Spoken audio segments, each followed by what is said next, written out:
जरा सोचिए, हजारों साल पहले समंदर के बीचों बीच एक सोने का शहर था, जिसमें पता है क्या था? 9 लाख से भी ज्यादा महल, दीवारें सोने और कीमती पत्थरों से जड़ी हुई थीं। मतलब एक ऐसी सिटी, इतनी वेल प्लान्ड कि आज की स्मार्ट सिटीज भी उसके आगे कुछ नहीं। पर एक ही दिन में यह पूरा का पूरा शहर समंदर में समा गया, गायब। सदियों तक लोगों ने इसे बस एक कहानी माना, एक मिथ। लेकिन कहानी यहीं खत्म नहीं हुई थी। और जानते हैं ये कहानी फिर से जिंदा कब हुई? साल 1983 में। जगह थी गुजरात का तट और उसके नीचे अरब सागर की गहराइयां। तो जो आर्कियोलॉजिस्ट की टीम थी ना, उनके सामने वही सदियों पुराना सवाल था।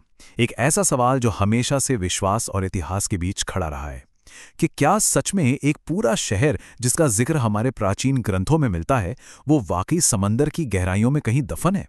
उस दिन इस सवाल का जवाब हमेशा हमेशा के लिए बदलने वाला था। तो पानी के नीचे डॉक्टर एसआर राव और उनकी टीम को जो मिला, वो सच में किसी की भी सोच से परे था। जरा सोचिए, रेत और समुद्री काई के बीच उन्हें क्या दिखा? एक सीधी लाइन में लगे हुए पत्थर, बड़ी बड़ी तराशी हुई चट्टानें, मतलब ऐसी चीजें जिन्हें कुदरत नहीं बना सकती। ये तो इंसानों का काम था। और बस यही वो पल था जब सदियों पुरानी एक कहानी हकीकत बनकर सामने आ रही थी। चलिए अब इस खोज से हजारों साल पीछे चलते हैं, उस दौर में जब इस शहर की नींव रखी गई थी। पौराणिक कथाओं के मुताबिक जब मथुरा पर जरासंध के हमले बहुत बढ़ गए, तो श्री कृष्ण ने अपने लोगों की सुरक्षा के लिए एक मजबूत किला बनाने का फैसला किया। इसके लिए उन्होंने समुद्र देव से जमीन का एक टुकड़ा मांगा और फिर देवशिल्पी यानी विश्वकर्मा जी को यह जिम्मेदारी दी कि वो एक ऐसा शहर बनाए जो अभेद्य हो और शानदार भी। हमारे ग्रंथों में जैसे महाभारत और भागवत पुराण में द्वारका का जो जिक्र है ना, वो किसी जन्नत से कम नहीं है।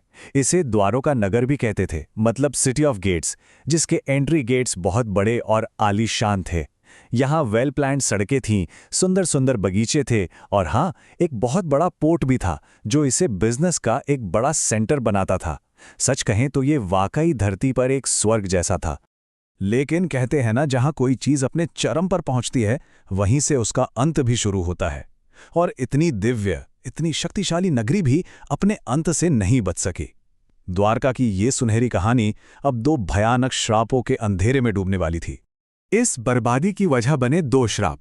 पहला श्राप दिया गांधारी ने महाभारत युद्ध में अपने 100 बेटों को खोने के बाद, और दूसरा श्राप तब मिला जब श्री कृष्ण के बेटे साम ने कुछ ऋषियों का मजाक उड़ाया। अब धीरे धीरे इन श्रापों का असर दिखने लगा।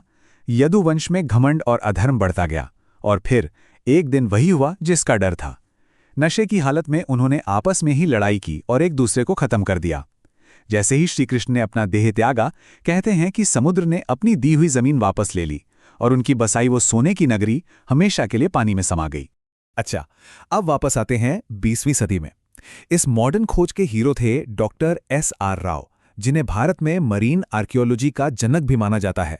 उनका एक यकीन था, बहुत पक्का यकीन, कि हमारे महाकाव्य सिर्फ कहानियां नहीं हैं, बल्कि ये इतिहास की वो किताबें हैं जिनके पन्ने अभी पलटे जाने बाकी हैं।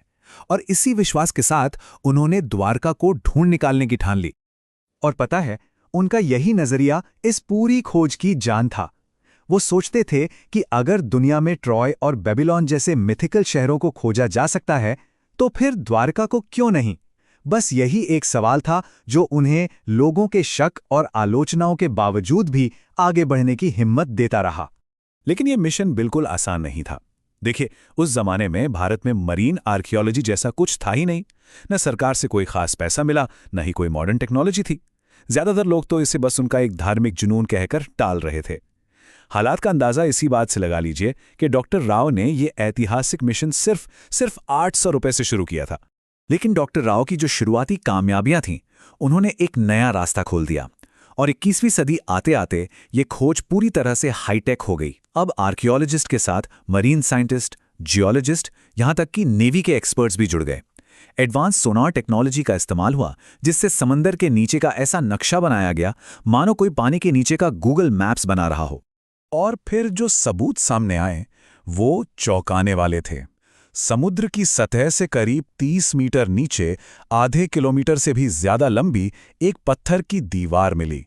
बड़े बड़े पिलर्स, इमारतों के टूटे हुए हिस्से, 30 से ज्यादा पत्थर के एंकर्स, मिट्टी के बर्तन, सील्स, ये सारी चीजें एक ही तरफ इशारा कर रही थीं।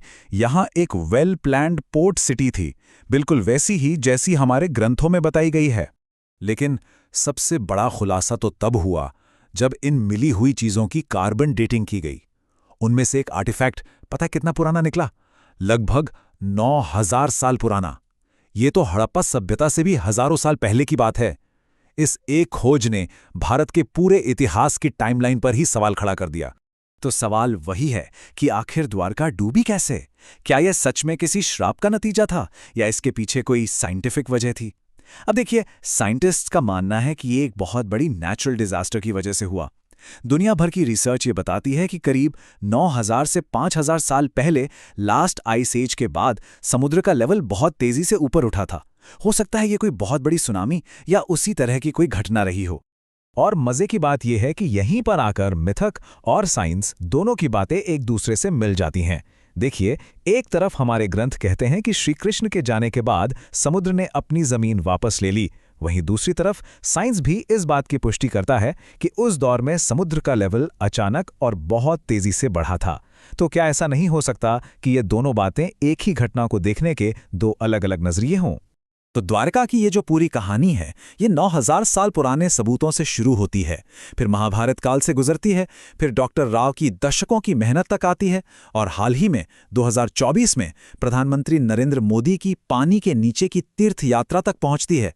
इस एक यात्रा ने इस खोए हुए शहर की तरफ दुनिया का ध्यान एक बार फिर से खींच लिया है। तो देखिए, यहाँ टेक अवे ये नहीं है कि साइंस ने किसी मिथक को प्रूव कर दिया है, नहीं। असली बात यह है कि साइंस ने एक ऐसी कमाल की ऐतिहासिक संभावना का दरवाजा खोल दिया है जहां विश्वास और विज्ञान एक दूसरे के दुश्मन नहीं बल्कि एक दूसरे से बात करते हैं। द्वारका वो जगह है, वो संगम है जहां इतिहास और आस्था आपस में मिलते हैं। और आखिर में द्वारका की कहानी यही बताती है कि कुछ कहानियां कभी खत्म नहीं होती, वो बस दोबारा जगाए जाने का इंतजार करती हैं।